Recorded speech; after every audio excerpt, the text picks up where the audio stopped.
TopMedTalk. So hi, it's Monty Mythen here, Editor-in-Chief of TopMedTalk, with our series COVID-19 on the front line. Now I'm just about to talk to a relative and friend on the west coast of Ireland who will call me Michael, which is one of my dark little secrets for those of you who don't know that that's my real name. So Breandán Fitzgerald, Conostantó. Good morning, Michael. Too fine? How are you getting on? Not bad at all. That's about the limit of my Irish, apart from the bit I'll try at the end, as you know well. How are things in Dingle? Good. Quiet at the moment. Of course, today was St. Patrick's Day. I suppose, like everywhere, the parade was postponed. We were not using the word cancelled at all. Just postponed to the later days. Of course, the parade here in Dingle is usually the earliest parade in Ireland. It usually goes out at sunrise. It's been going, I think, since the land wars. But today the local fife and drum band decided not to go out in the morning because of the risks and the advice we've been getting from the health authorities to practice social distancing. It's strange, but we're getting by. You're adapting. Now, Breandán, a lot of our listeners from around the world know Dingle and know you and the family because we've been running a medical conference at the Cllr Hotel in Dingle for over 20 years now, set up by my beautiful, sadly departed sister Siobhan. And they'll know the town very well for its beauty. They'll also know it for it being a party town, full of hospitality and often packed socialising events. It must be a very different place right at the moment.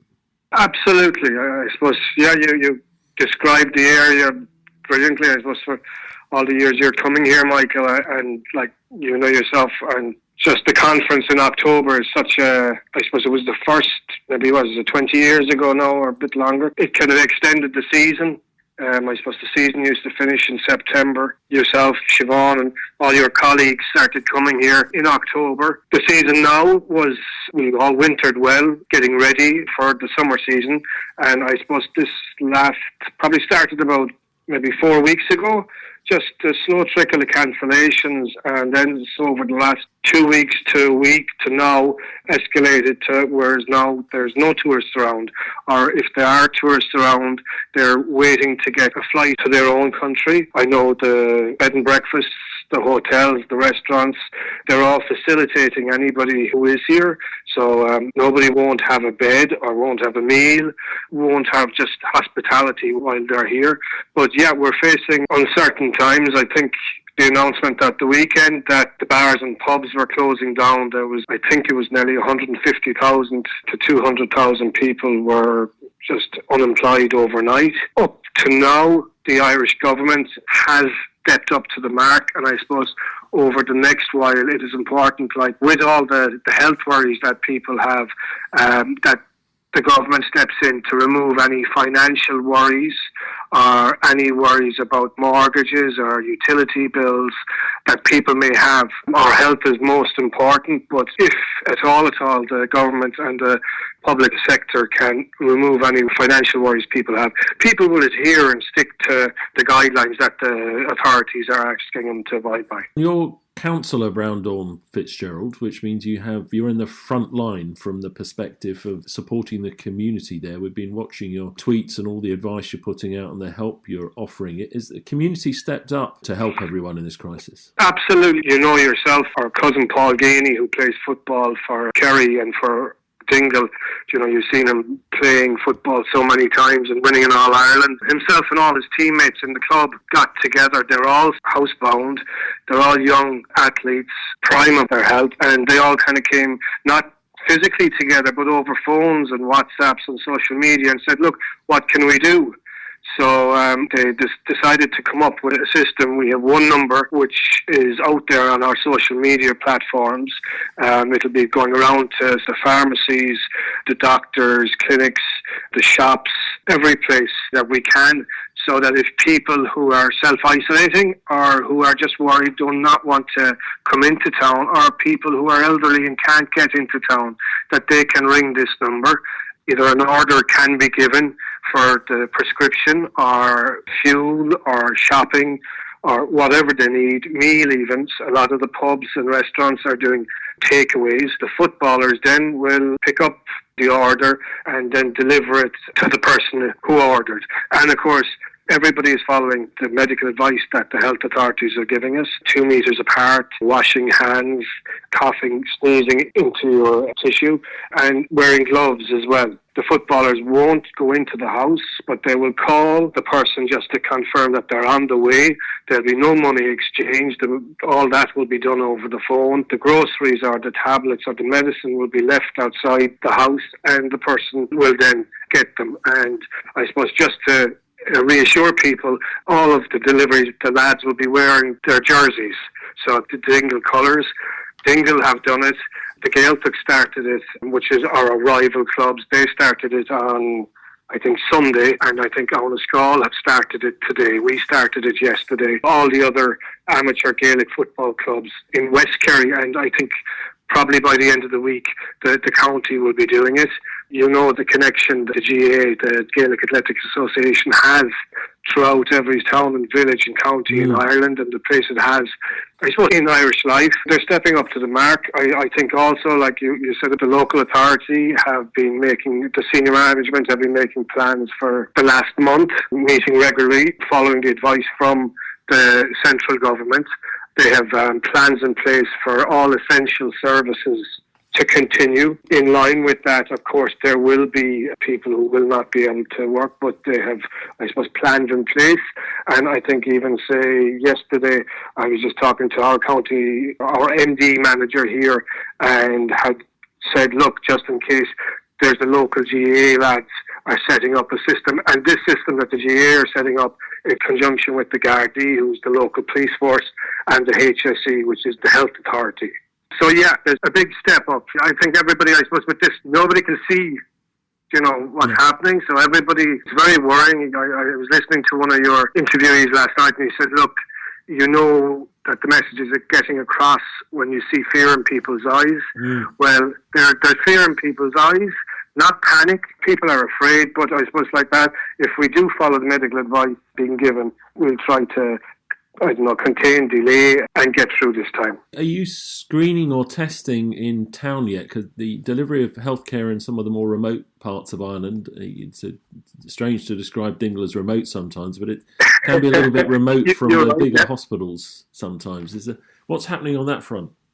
Well, everything is going through the GP. Say in town, we have 2 medical centres here in, say, Dingle. They look after, say, the peninsula. There's one in Owenascall as well, and there's one in Castlegregory.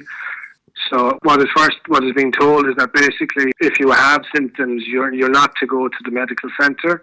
You're to call the local GP. The local GP then will see what symptoms you have and decide on whether or not you have to go for a test. If you do, the GP or local GP will book the test for you. I think as of at the weekend, they now have an online system where a person can do that themselves once they answer questions. Once the GP or the online system has you registered for a test, you then wait until you get the text message or a call to say your test you are to be tested. I think at the moment there's a centre in Tralee that is doing the tests. I think over the next week there's plans to maybe have more centres. I think just at the weekend, our National Stadium, Crow Park, was designated a drive-through test centre for the capital. And the Minister for Health just announced this morning and yesterday a call basically on all health professionals in Ireland, in the country, who, whether they be retired, taking sabbaticals, to basically reapply to work in the health system, either doing tests or volunteering and to help do tests. There's a place to be got for everyone. I was talking to friends of mine who were working in the civil service, and they, I think at the weekend, had received emails requesting them and asking them to come back to work, where they would be redeployed and maybe trained up in, contact tracing. No. Things just, they appear to escalate so quickly. We're just trying to follow what the health authorities are telling us. By all accounts, from what I can see and what people are telling me, we could be maybe 10 days behind where Italy are. Yeah. So the one thing is everybody's kind of, and I think I don't know the name of the doctor, but I think he was on Newsnight, BBC Newsnight the last day. He said, look, what everybody has to do is stop thinking they're going to pick this up from somebody else, but believe that you have it and do everything you can in your power to stop it from being passed on to people. You know, my mom, Bridie, your aunt, so she nearly hit me, but she gave out to me when I told her last week that, you know, maybe you should stay in. I won't say her age because she doesn't act her age, whatever, and my sister Michelle's children, of course, they can't understand why they can't see grandma. But everybody is adhering to social distancing, and hopefully, we'll all pull through this and get through it. Now, the island's been applauded in many places around the world for being ahead of the curve in much of its preparation. You can have your own opinions on where the UK and the USA are with regards to that. But possibly one of the advantages, the man at the top is a doctor. Is that right? Absolutely. I suppose in a way that maybe a lot of people mightn't realise as well, we just had a general election and the new, say, government hasn't been formed. Yes. So everybody would class the Taoiseach as, at the moment, a caretaker Taoiseach. Yes. So what somebody said to me is, well, he can make the tough decisions. Yes. Because the election has been fought. Yes. And either lost or won. There is a new government to be set up, but until that government is set up, Taoiseach Leo Varadkar is the person making the decisions.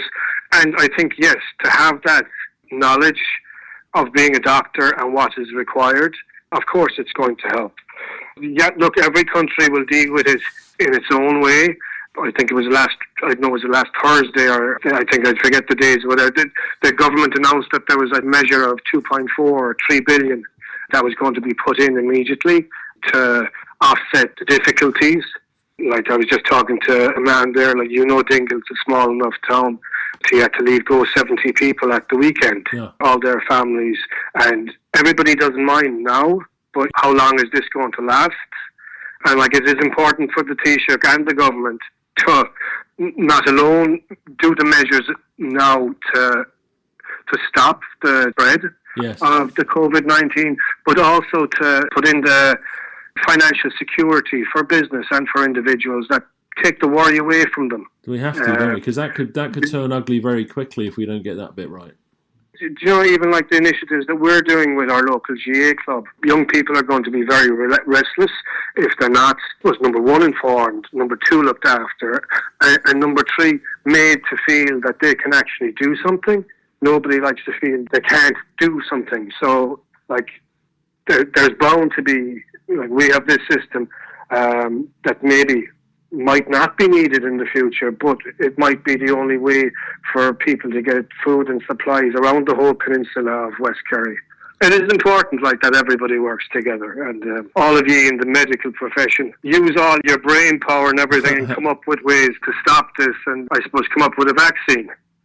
I think they're working hard on it already, and also working hard to accelerate the testing, which I think will help us to manage the whole situation. But everyone's mood is very positive from the point of view, we're all in this together, we need to get through it, we need to get back to Dingle, we need to have the conference, as you say. I hope it won't be postponed in October, but if it is, it's just postponed, and we'll make up for it. Yeah.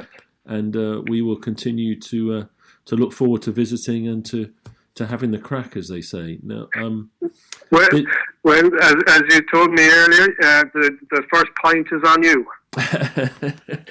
Maybe the first 100. You've got a great distillery there in town. Have they thought about diverting some of the vodka production to hand gel? Because it seems to be a bit... Absolutely. It was actually mentioned at the weekend. Yeah. We have the Dingle whiskey and the Dingle vodka and the Dingle gin. Somebody actually said to one of those lads who's working down there, whatever you do, keep on distilling anyway. It might be the only thing that will stop it. Well, Breandán, great to talk to you. Thanks for everything. Love to the family. Stay safe. And thanks for all your work you're doing as a councillor as well. It's really important stuff. And a big shout out to the local GAA lads. Absolutely. Thanks, Michael. Great stuff. Take care. God bless. Okay. TopMedTalk. It's Desiree Chappell here. Just a quick reminder, subscribe to TopMedTalk. We're a daily source of news and conversation focused on perioperative care. We bring you all the latest talk from all the major conferences in the perioperative space. We can also be found on Twitter, Facebook, LinkedIn, Instagram, and we now have a free mailing list with special offers and additional goodies for subscribers. Go check us out at TopMedTalk.com. That's www.topmedtalk.com.